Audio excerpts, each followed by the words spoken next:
Dabar apie stogo mazgą prie latako.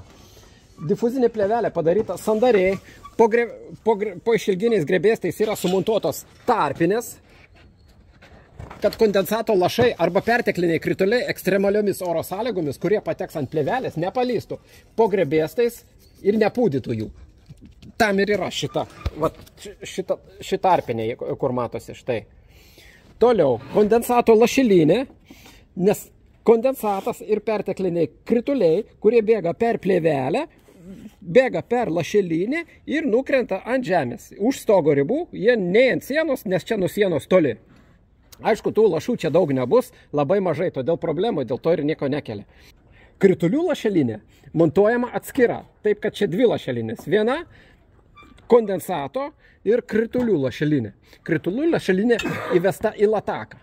Kodėl dvi atskiros lašelinės reikalingos? Tam, kad būtų oro tarpas štai čia.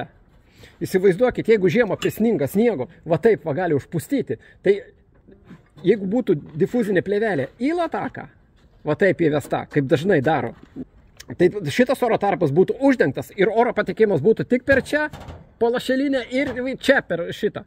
Bet jeigu per šitas bangas. O jeigu žiemą va taip va pripūstų, tai čia viskas užsiblokuoja, jokio oro ventiliacijos stogas nebeturi. Ir šunta viskas pūna mediena ir pelyti pradeda.